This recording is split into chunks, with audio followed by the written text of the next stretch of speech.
4 على الهوا. إعداد وتقديم الصحافي علي يونس.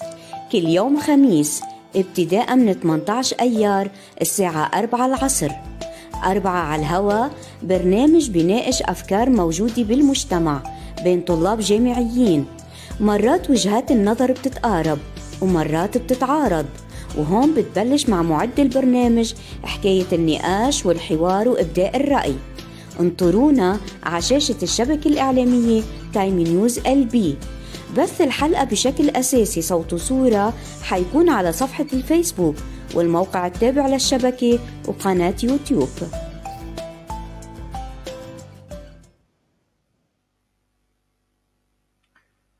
أعزائي المتابعين عبر فيسبوك وموقع الشبكة الإعلامية تايم نيوز لبنان ويوتيوب، يسعد أوقاتكم وتحياتي لكم من برنامج 4 على الهواء. أكيد وكل التقدير والاحترام لرئيس مجلس إدارة الشبكة الإعلامية تايم نيوز لبنان الإعلامي عطلة دعيبس، ورئيس التحرير الشبكة الإعلامية السيدة عطاف الخشن.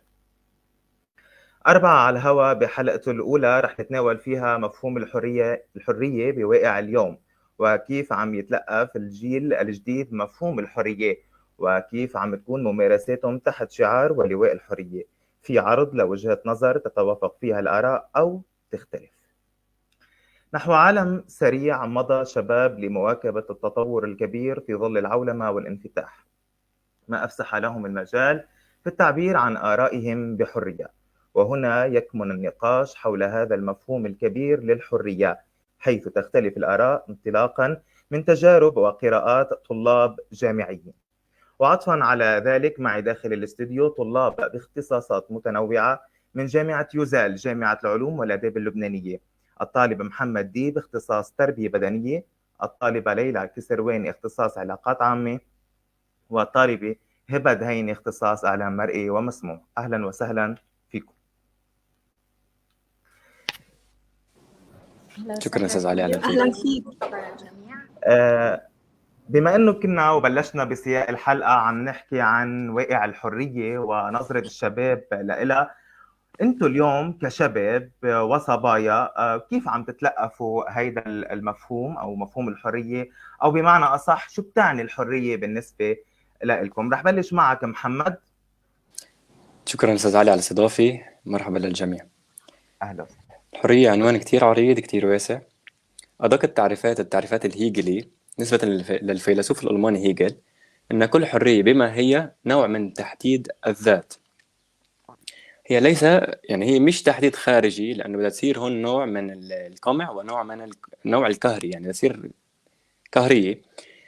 شو بقصد بالتحديد الذات؟ يعني مش انه انا اذا بدي البس اورنج او البس هيك حصبات وهالاشي مثل ما عم بتصير بالمجتمع، لا. تحديد الذات انا كيف بدي اعيش، مين بدي اكون، شو بدي اختار كون، وكيف حدد هويتي انا اللي بدي اعيش فيها بالمجتمع، واللي على اساسها بدي ابني مستقبل وابني صورتي. فهذه من ادق التعريفات لحتى تخلي الانسان يبلش يبحث عن حاله اكثر، بعيدا عن منقعات التي يضعنا بها المجتمع. يعني بتقول انه الحريه بالنسبه لك هي البحث عن الذات بعيدا عن واقع المجتمع، بعيدا عن الشيء اللي بيفرضه المجتمع، انت كيف بدك تبحث عن ذاتك.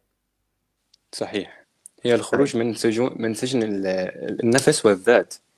جيد. طيب ليلى، كيف بتنظري وكيف بتشوفي مفهوم الحريه؟ أول شيء مرحبا للجميع وميرسي اهلا وسهلا. الإضافة الحلوة. أنا من وجهة نظري بشوف الحرية مثل ما قال حضرته إنه هو مفهوم جدا جدا واسع، ولكن إذا نحن بدنا نعرفه بطريقة هيك شوي سلسة، هو إنه نحن نختار الشيء اللي نحن بدنا إياه من دون أي آلية ضغط علينا، من دون ما نكون محجمين بخيارات، ونخرج من القوقعة يلي هن بيرسموا لنا إياها بغض النظر مين الأشخاص اللي عم يرسموا لنا هيدي القوقعة. نحن نخرج منها كرمال نقرر يلي نحن بدنا إياه، اللي بيعبر عن هويتنا الذاتية. جيد. يعني كمان الأمر ينطبق بالتعبير عن الهوية الشخصية وبعيدا عن القوقعة التي يتم رسمها من أشخاص يعتقدون أن الحرية يجب أن تكون بإطار مختلف. هبة، ما رأيك؟ يعني شو رأيك أنت وكيف بتلاقي مفهوم الحرية من وجهة نظرك؟ مرحبا أستاذ علي، مرحبا جميعا. أولا يعطيكم العافية. الحرية مفهوم جدا واسع وممكن نحكي عنه بطرق جدا مختلفة، وممكن أكيد يتعرض للتشويه مثل ما عم بصير بواقعنا هلأ. ولكن إذا بدنا نختصره بجملة أو اثنين نقدر نقول إنك أن تمتلك القدرة على أن تتخذ القرارات التي تريدها، أو أن تتحرر وتتخلص من القيود إن كانت معنوية أو مادية التي قد تؤثر على اتخاذك لهذه القرارات أو مشيك في الحياة من دون أن يتدخل فيك أحد. يعني أنك تمتلك الحرية الكافية، ولكن أكيد بشرط أن لا تتعدى على حريات الآخرين، لأنه التعدي على حريات الآخرين لا يسمى حرية أبدا. وبالتالي هاي الحرية بمفهومها الصحيح ربما تختصر بالجملة اللي بنعرفها كلنا، أن حريتك الشخصية تنتهي عند حدود حرية الآخرين. جيد. طبعا تعليق مميز. أكيد الحرية هي يعني شيء يجب أن لا يتعدى خصوصية الآخرين، وأن لا يكون كل شيء مباح تحت عنوان الحرية. انطلاقا من هون رح كفي معك هبة. نحن اليوم بواقعنا في ممارسات اليوم على وسائل التواصل الاجتماعي خارجة عن الأخلاقيات، خارجة عن الإطار الأدب الإنساني، حتى إذا بدنا نقول كأنه ممكن نرتكب أي فعل بيخطر على البال. أنت اليوم كطالبة جامعية كيف تطلعي لمفهوم الحرية انطلاقا من واقع التربية يلي أنت عايشة فيها، يعني من تربيتك ضمن العائلة والبيئة يلي أنت عايشة فيها، يعني المجتمع يلي أنت عايشة فيها؟ صح، سؤال جميل جدا ومرتبط كتير بواقعنا، لأنه كل شيء ممكن نحن نتحلى فيه من صفات أو أمور دائما البيئة والمجتمع بيكون له تأثير كتير كبير عليها. فكيف بمفهوم الحرية اللي هو مفهوم جدا متأصل من تفكير المجتمع اللي فيه. هلا انطلاقا من جوابي السابق عن مفهوم الحرية، فهو بنظري كمان متجذر بمجتمعي اللي أنا يمكن طالعة منه كصعيد شخصي، أنك أنت عندك الحرية الكافية على اختيار ما تريد بشرط أن تكون ضمن القوانين اللي هي تعتبر ضوابط مش قيود، لأنه بنعرف أنه القيود فيها تكون مادية أو معنوية، والحرية لا تقاس بكونك أنت مقيد ماديا أو معنويا. يعني ممكن تكون أنت موجود بسجن ولكنك حر بأفكارك، وممكن تكون طليق جسديا ولكن بأفكارك جدا مقيد. فالفكرة تعتمد مثل ما حضرتك عم تقول انطلاقا من مجتمعي، أنه أنت قادر على أن تكون حرا باختيارك لما تريد بشرط أن لا تتعدى على حريات الآخرين. بمواقع التواصل الاجتماعي خاصة هلأ بظل الإعلام الرقمي كتير عم نلاحظ إنه لا، عم بيصير في تعدي على حريات الآخرين بشرط إنه أو بحجة إنه وتحت وسام إنه أنا عندي المقدرة على إني أعمل بدي إياه، لأنه هاي حرية مطلقة، فبقدر أكتب اللي بدي إياه، بقدر أنتقد اللي بدي إياه. فبالتالي نحن عم نتخطى هاي الفكرة اللي حكى عنها فيكتور هوجو لما قال إنه إعطاء الحرية لجاهل كإعطاء السيف أو السلاح لمجنون، وبالتالي حيكون في أذية للمجتمعات ككل. فالحرية تبدأ حين ينتهي الجهل. جميل ما توقفت عنده في النهاية، أنه الحرية مثل يمكن أن نعتبرها شيء ثمين، يعني مثل زجاجة ثمينة بدنا نحافظ عليها. الحفاظ عليها بيرتبط بأنه نحن نلتزم بضوابط معينة حتى ما نطلع بإطار مختلف نكون نحن عم ندعي الحرية ولكن هي ليست بحرية. شكرا لوجهة نظرك، ولكن ننتقل لليلى بفكرة أنه اليوم وتعقيبا على ما قالته كمان هبة، واللي قالته كتير شيء مهم، أنه الحرية اليوم أيضا هي باتت بوسائل التواصل الاجتماعي، باللي عم نشوفه على كتير من المنصات يلي طلعت جديد، من أهمها تيك توك يعني على سبيل المثال، أنه الحرية هي شيء شخصي بحت، وأنه ليس بالضرورة أنه اللي عم بيقوم به الآخر أو الشخص اللي عم يعمل هيدي الممارسات هو يضر المجتمع. ما رأيك بهيدي الفكرة؟ أنا من وجهة نظري إنه الحرية لا، منا هي شيء شخصي بحت. أنت حر أكيد بأفكارك، حر بمعتقداتك، حر بما يجب أن تكون حر به، ولكن لما تبلش تمس بحرية الآخرين، لما تبلش تمس بالمجتمع أو بتكوين هيكلية المجتمع أو ببنية المجتمع بدك تبلش تفوت الأفكار الشاذة على المجتمع تحت عبارة أو تحت مفهوم الحرية، فهون لازم نقول ستوب. ما في حرية تسمح لك انك انت تشوه بنية مجتمع. فلا، حتى خصوصا على اكونت مثلا على تيك توك او على انستغرام او هيك، كثير عم نواجه من هيدي المشاكل تحت مسمى الحرية، ولكن لا، عندما يتم تشويه صورة المجتمع بتنتهي حريتك. يعني علينا المساءلة. ولكن المسؤولية بالأساس هي بتوقع على، نحن حنروح بسياق الحلقة، إنه المسؤولية أيضا لحتى نوصل لمفهوم صحيح عن الحرية هي بترتبط من التربية، من الأهل، من المدارس، من الجامعات، بتكريس مفهوم الحرية بشكل صحيح عشان ما نشوف هالشواذ يلي عم نشوفه اليوم على كثير من بالمجتمعات الديمقراطية أصلا أنا من وجهة نظري إنه نحن عم ندفع ثمن هيدي الحرية اللي عم نحصل عليها. يعني نحن كل الوقت عم ندفع ثمن هيدي الحرية بأفكار أو معتقدات عم تجي، أفكار شاذة، أفكار جدا متخلفة، ولكن عم ينظروا لها نظرة وجهة النظر تحت مسمى الحرية، فنحن عم يكون عم صحيح. ندفع ثمن هيدي الحرية. صحيح، خاصة انه اليوم جيل عصر التكنولوجيا والتطور، والجيل اللي ما بيترك التليفون بايده، وعم نشوف كثير اشياء وصور شنيعة لهيدا الجيل اللي عم بيتربى على انه الحرية هو انه يرتكب اي شيء بعيدا عن مراقبة الاهل، وكثير من الامور يلي عم توصل للي عم نوصل له اليوم، لا نكون عم نحكي عن الحرية بهذا الاطار. كمان محمد، المشكلة في، او هي معضله كثير كبيره، انه اليوم عم نشوف في حب للتقليد بكل شيء، وزحف وراء الممنوع، لانه بتعرف مبدا كل شيء ممنوع مرغوب، ولا لا؟ لا أؤمن بهذه الفكرة جيدا. هلا لما نحكي يعني وصل لك فكرتي اكثر، انه الزحف وراء الحريات هي طبعا انا يعني مثل ما هي شيء طبيعي انه هي غير منطقيه وغير لائقه. هل انت مع هيدي الفكره انه في حب للانجرار والتقليد؟ اولا طبعا نحن عم نحكي عن التقليد، مين عم نحكي؟ عن تقليد الغرب. هيدا اول سؤال. والسؤال الثاني، برايك شو هي الفوارق بما يخص الممارسات يلي ما بتسمح انه تكون ببلاد الغرب تكون ببلاد الشرق؟ رح بلش معك بالسؤال الاول، انه انت كيف هل انت مع فكره انه في حب للانجرار والتقليد للحريات بالغرب؟ هجاوب على السؤال وهرجع نشرح شوي على جواب هبة. شكرا لك. بشكل عام بكل عصر لما يكون في دولة هي مسيطرة أو مملكة هي مسيطرة، شيء طبيعي يكون الجوار يحبوا يقلدوا شو عندها، لأنه هي الدول المسيطرة دايما هي بتكون أكثر مبينة للكل. فقديما كانوا الغرب هن يروحوا ياخذوا من العرب اشياء كتير ويدرسوا عندهم ويحاولوا حتى يلبسوا زي العربي قديما. فشيء طبيعي هلا نحن بهذا العصر الغرب مسيطر على العلوم، على الفكر، على السياسي. شيء طبيعي نحن نقدر نكون عم نطلع أكثر على ثقافتهم، ولكن نحن لنا الحق بأنه نستمع لهم جيدا ونقرأ لهم جيد، ولكن مش ناخذ كل شيء منهم. يعني أنا مش كل شيء بدي أشوفه بدي أقلده، بس أنا جدا مهم إني يكون عم بطلع على كل شيء حولي. فحرية الاستماع جدا مهمة لحتى أنا أعرف كيف بدي أرفض الأشياء اللي ما بتليق بمجتمعي. ففي شغلة كتير حلوة قالتها هبة عن السجن الفكري.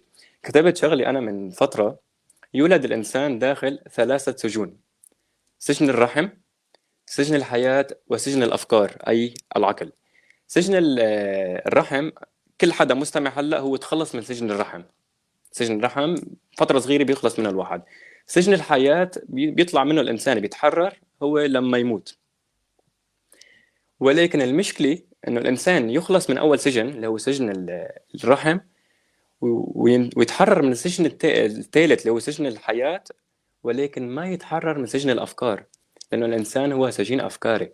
فأنا مش كل المعتقدات اللي بكتسبها من صغر ومن المجتمع أنا هي بتحددني وهي بتوجهني، فلازم كتير انتبه لكل فكرة براسي بتخطر.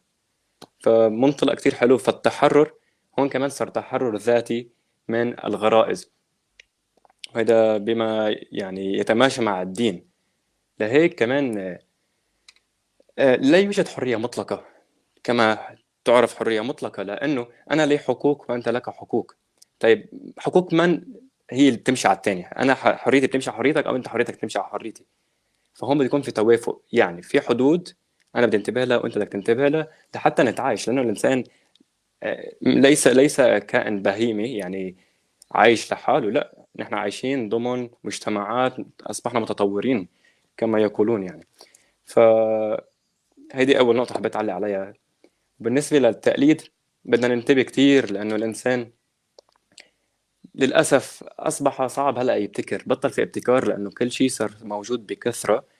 والإنسان بطبعه عنده قصور ذاتي، يعني بحب الخمول، بطل يحب يبتكر، فبحب ياخد كل شيء من الموجود صار، بغض النظر كان الموجود هو صحيح أو لا.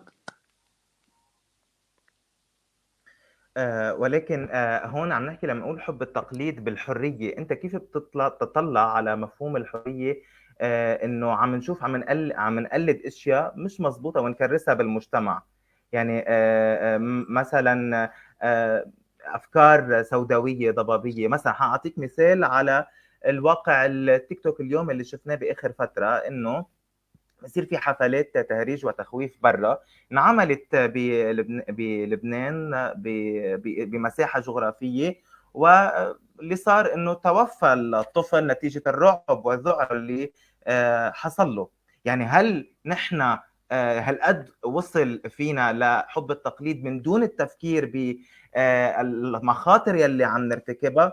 هذا اللي كنت يعني عم بحاول اقوله. اكيد انت وضحت كيف هي، ولكن تعليقك الإضافي على هذه الفكرة. وللأسف الإنسان يعني صار مبرمج للأسف. فطبيعي نلاقي إنه نحن عم نعمل أشياء كتير مش عارفين ليش، لأنه صارت ترند هلا على السوشيال ميديا. فللأسف عم ناخد اللي لازم ناخده واللي مش لازم ناخده من الغرب. بالنهاية كل دولة لها ثقافتها، ولكن نحن عم ناخد الأشياء اللي ما بتمشي مع ثقافتنا كدول عربية إسلامية أو كدول عربية بشكل عام. شيء طبيعي اللي عم نشوفه هون. بدنا ننتبه كتير لنحن للتحرير الصحافي، للتحرير الإعلامي، شو عم بيفوتوا لنا على بيوتنا بالأجهزة الصغيرة.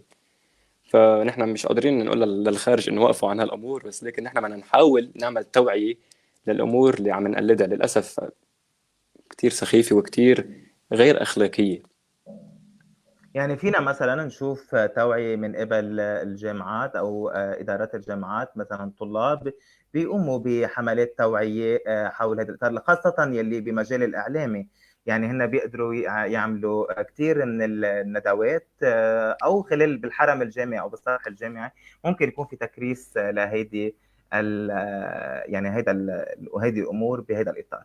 أكيد أعزائي المتابعين رح أكون أنا وضيوفي عم نتابع تعليقاتكم ورأيك، ولكن رح نتوقف عند فاصل علينا قصير ومنكمل حوار.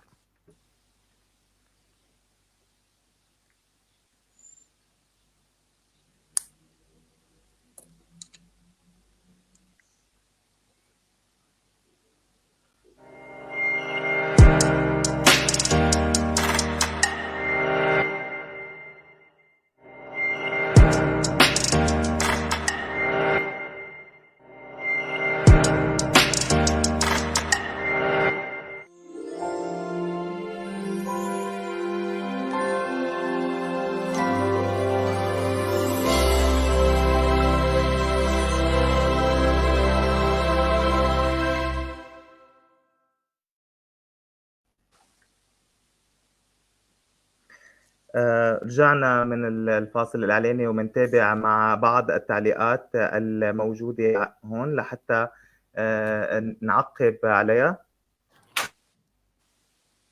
ما بعرف إذا مبين التعليقات. أنا عندي لا.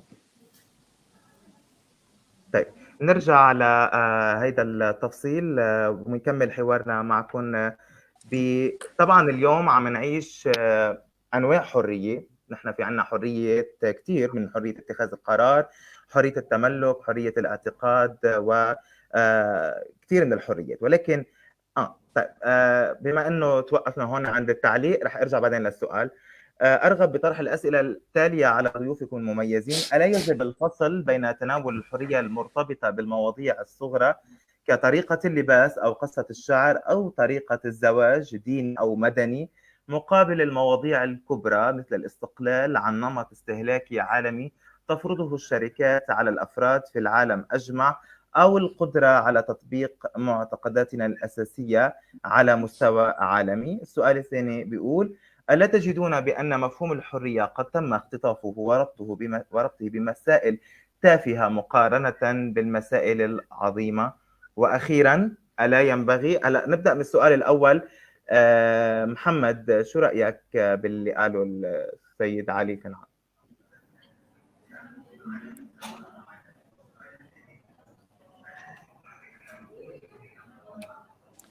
بس عفوا فيك ترجع تعيد السؤال؟ الفصل بين الحرية، إنه نحن اليوم عم نعيش كثير من التحرر بما يتعلق بطريقة اللباس وطريقة الظهور بأي طريقة ممكن. يعني يمكن الفصل بين الحرية وبين هيدي الأمور أو الممارسات. جميل. إذا مثل ما أنا فهمت إنه الإنسان عم بيروح على القشور ويترك الزبدة والقالب المهم. عم بغطي على المفهوم الحرية الحقيقي، إنه الإنسان يكون حر، وعم ياخده على منحى إنه أنت كيف تعبر عن حالك بطريقة يمكن غير لائقة. مثل هون بأوروبا، إنه إذا أنت صبغت شعرك أصفر لنفترض، أنت لك الحق هون ولك بحق بأوروبا تصبغ شعرك هيك. ولكن بأوروبا ما حيضحكوا عليك، بيعتبر هذا الشيء كتير عادي. أما هون عنا ممكن يضحكوا عليك ويتمسخروا عليك، ولكن أنت بالمكانين أنت لك الحرية إنك تصبغ. فصار عم نضوي كتير نحن على هالأمور، على اللباس وعلى صبغة الشعر، وعم ننسى بطبعنا إنه كيف نحن نعبر عن حياتنا، وكيف نحن نكون أحرار من الحيتان المال اللي عم يحكمونا. يعني أنا عم بدي أعيش ببلد عم بيتحكموا فيه بكل أمور المعيشية، وبيعطوني آخر شيء الحرية إنه أنا أعبر، وحداش عم يسمعني إذا حكيت أصلا. فعم يلزموني بكشور، وإني عم بياخدوا كل شيء بدهم إياه. ليلى، تعقيبا على فكرة الشخص السيد علي كنعان، نحن اليوم عم نشوف شيء اسمه التحرر الديني أو التحرر من الدين، بمعنى أنه اللي عم نشوف مشاهد ترتبط بأنه الخروج عن اللون الديني، بإطار إذا كانت شخصية مثلا فرض عليها على سبيل المثال الالتزام بزي أو بالحجاب، بالتماهي مع العصر بتلاقي انه هي تقول انا فرض عليها، فبالتالي بتطلع عن هذا الاطار وبتقول انا تحررت. ما رايك بهذه الفكره السائده اليوم؟ بس كان الصوت عم بقطش، ما قدرت اسمع السؤال كامل. طب اذا سمعتني هبه بوجه السؤال لها وبترجع بتكفي. نفس الشيء، كان عم بقطش شوي الصوت. عم بقول أنا إنه اليوم في فكرة سائدة بما يرتبط بأنه ألفتت على سبيل المثال تتوجه بأنها للناس أنها فرض عليها قيود فارتدت على سبيل المثال زي شرعي أو حجاب إلى ما هنالك، ولكن بعد وقت بسبب ما تراه على السوشيال ميديا وهذه الطفرة السلبية التي نراها على السوشيال ميديا، تماهت مع هذه الأفكار وقررت أن هيك تخلع الحجاب على سبيل المثال. فما رأيك بهذه الفكرة تحت مبدأ أو تحت فكرة التحرر من الدين؟ هاي الفكرة يمكن علينا أن لا نضعها تحت فكرة التحرر، وإنما يمكن تحت فكرة أنه تأثير هاي بنظريات ممكن تنحط فيها تأثير قديش عن جد مواقع التواصل عم بتأثر سلباً. هيدي واحد على تفكير الإنسان. ثانياً إنه يكون الإنسان يمكن مش فاهم مزبوط الشيء اللي فيه، مثل ما حكينا قبل شوي بإنه يمكن أنت تكون مؤمن بأفكار من بيئتك بدون ما تفكر فيها أنت. فيمكن حتى لو فكرت إنه أنا بدي أتحرر، مفهوم الحرية لا يرتبط بهاي الفكرة. يعني مفهوم الحرية أوسع من إنك تفكر بأنه إني أطلع عن الموجود. يعني مش فكرة إنه الزايد مثل الناقص، يعني التشدد الكبير جدا يمكن بسلبياته يوازي سلبيات الحرية المطلقة جدا. ففكرة إنه الإنسان يتحرر هي فكرة إنه يكون شخصه، يعني ما يكون مقيد لأفكار الآخرين. مش يعني إنه يطلع عن المألوف، يعني مش طلعتي عن المألوف هي الحرية إذا كان الشيء اللي مش مألوف هو الوجود بالمجتمعات، أو هو الشيء اللي بيختلف عن الشيء اللي أنا كنت متربي عليه. فدايما في أشخاص بيفكروا إنه خالف تعرف، يعني إنك أنت أظهر من هاي النقطة اللي أنت فيها فبتكون أنت حر. ولكن هي فكرة مش هيك أبدا. إنك تتحرر يعني تكون أنت موجود ضمن نطاق الأفكار اللي أنت مؤمن فيها من دون ما حدا يأثر عليك.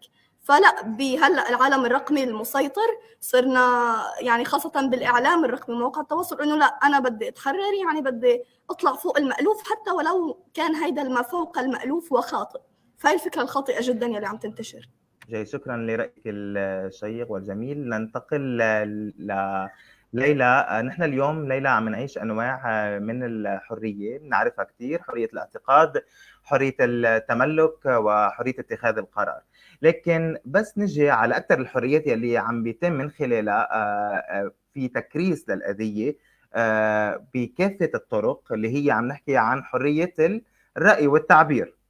انطلاقا مما عم تشوفيه اليوم، كيف عم تلاقي اليوم هيدي الحرية، حرية الرأي والتعبير؟ هل اليوم هو فضاء كرس انه يكون كل شيء مباح بما يتعلق بحرية الرأي والتعبير؟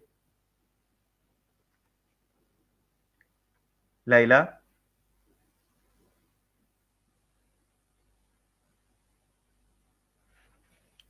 أنا ما عم بسمعك.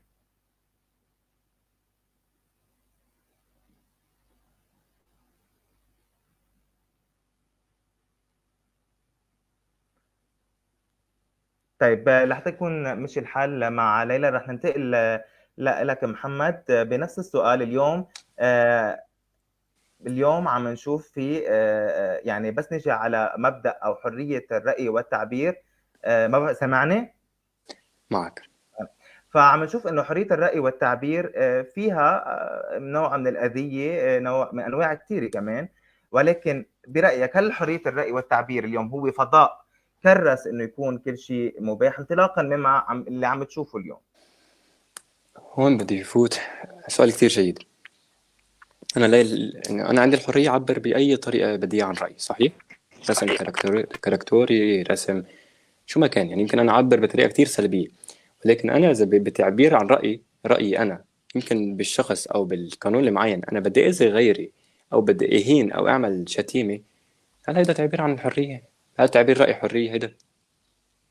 يعني أنا أقدر أطلع هلا نفترض أنا بزعج من جاري لأنه مثلا عم بيعلي الصوت بالليل ومش عم بخليني انام، مش لي الحريه انه انا اكون مرتاح ببيتي. هل انا بطلع برسم لوحه لا اخلاقيه مثل ما عم بيصير بالغرب، عم بيطلعوا يرسموا صور للانبياء برسم كتير سخيف وغير اخلاقي، هيك انا عم بعبر عن حريتي؟ فهذا شيء غير مقبول ابدا، لانه انا عم بعمل اذيه، واصلا اخلاقيا مش حلو.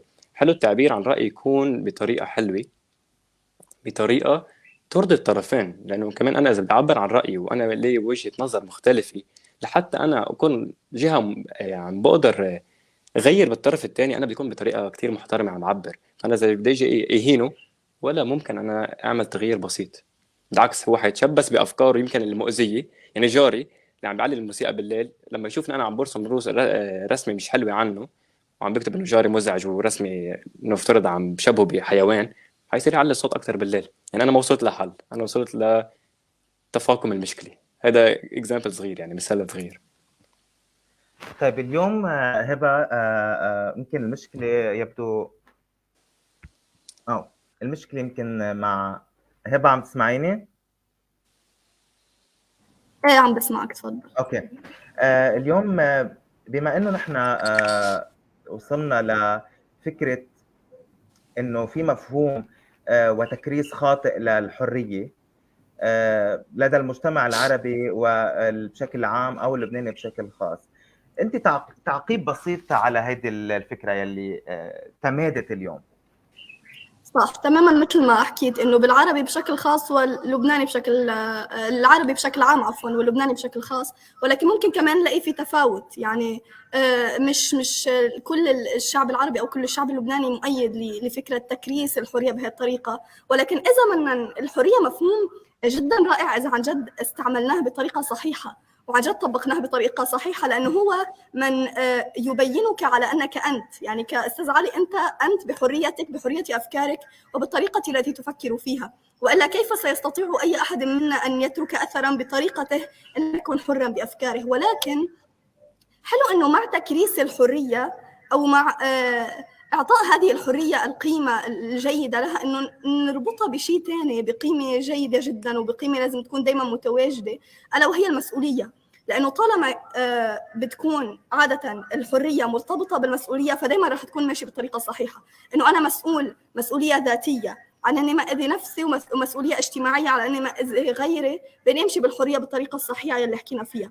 فإذا كنا عن جد بدنا نحكي بالحرية بكل أمور حياتنا، لازم دغري نكون عم نربطها بالمسؤولية تجاه كل الأمور التانية، حتى لا نكون عم نتعدى على حرية الآخرين ولا عم نتسبب بأذية الآخرين، حتى نكون ماشيين بالحرية بطريقة جيدة ومساهمة في بناء المجتمعات بطريقة ما.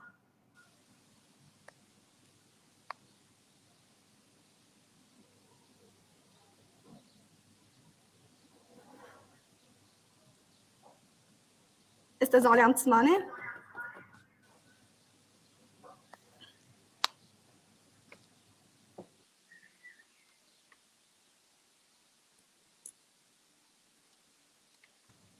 شكله أستاذ علي يمكن صار معه مشكلة بالإنترنت، نكفي نحن. تعقيبا على الكلام يلي حضرتك كنت عم تقوليه مزبوط، انه الانسان الحر دائما هو انسان مسؤول. الحريه بتعطيكي مسؤوليه اكبر، بتحط على عاتقك مسؤوليه جدا كبيره، انه انت انسانه حره، فاذا انت انسانه مسؤوله عن جميع تصرفاتك جميع افعالك، او حتى انت انسانه مسؤوله عن شو عم يصدر منك. خاصه انه اذا احنا فوكسنا او مثلا دققنا على فكره انه حريه الافكار او حريه المعتقدات، فانت كل الممارسات يلي عم بتمارسيها انت مسؤوله عنها لانك انسانه حره. عفوا على الخطأ التقني الذي حصل. نعود ونستكمل حوارنا. كنا توقفنا مع هبة عند الحديث عن تمادي تكريس مفهوم خاطئ عن الحرية، وأعطتنا الجواب الوافي. شكرا لك على المداخلة. سأنتقل إلى رح انتقل لسؤال ثاني. أنا هلأ اليوم عم خلط بين فصحى وعربي ومحكي. اليوم يا ليلى أكيد في تكريس خاطئ لمفهوم الحرية، وبنفس الوقت نحن في عنا ضوابط لازم نتمتع فيها، نتميز فيها كرمال نقدر نواجه هيدي المفاهيم الخاطئة يلي عم نتلقفها عن الحرية. كيف ممكن نوازي بين الضوابط وكل هيدي المفاهيم الخاطئة؟ يعني متى ممكن أن نضع هذه الضوابط لنواجه كل هذه المفاهيم؟ بس اخر جمله ما سمعتها. كيف بنقدر نحن نواجه او نحط الضوابط يلي بنعرفها، الضوابط الاخلاقيه والانسانيه، في مقابل كل التكريس الخاطئ عن مفهوم الحريه؟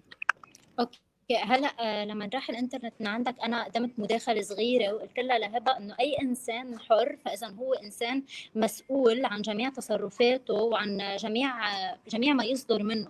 فلازم الانسان يكون عنده الوعي الكافي والادراك الكافي لحتى يتعامل مع حريته.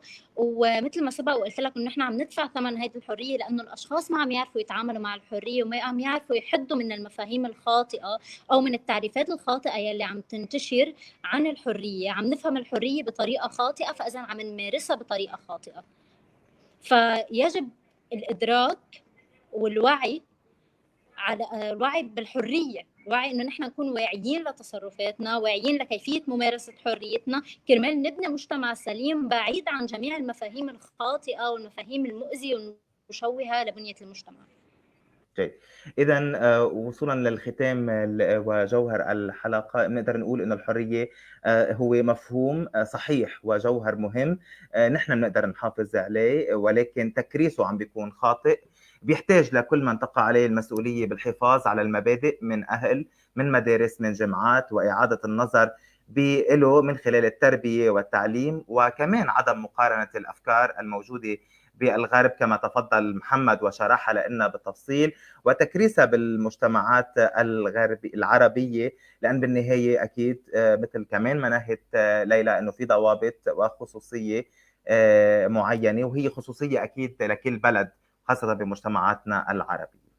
وصلنا أعزائي لختام حلقتنا. كان معي داخل الاستوديو طلاب جامعيين من جامعة يوزال، جامعة العلوم والآداب اللبنانية، الطالب محمد ديب اختصاص تربية بدنية، الطالبة ليلى كسرواني اختصاص علاقات عامة، الطالبة هبة هيني اختصاص إعلام مرئي ومسموع. شكرا على مشاركتكم الفعالة، وأيضا الشكر موصول لمن رافقتنا خلال الحلقة من غرفة التحكم رئيس التحرير تايم نيوز لبنان سيدة عطاف الخشن. حب تقولوا شيء ككلمة أخيرة؟ يعطيك ألف عافية، شكرا على الاستضافة. طيب شكرا أعزائي المتابعين، وصلنا لنهاية الحلقة الأولى، على أمل اللقاء بحلقة جديدة وموضوع آخر الخميس ب 25 أيار. شكرا لكم وإلى اللقاء. شكرا لك أستاذ علي.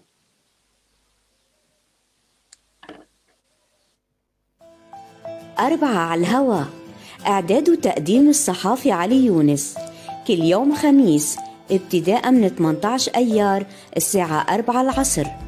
4 على الهوا برنامج بيناقش أفكار موجودة بالمجتمع بين طلاب جامعيين، مرات وجهات النظر بتتقارب ومرات بتتعارض،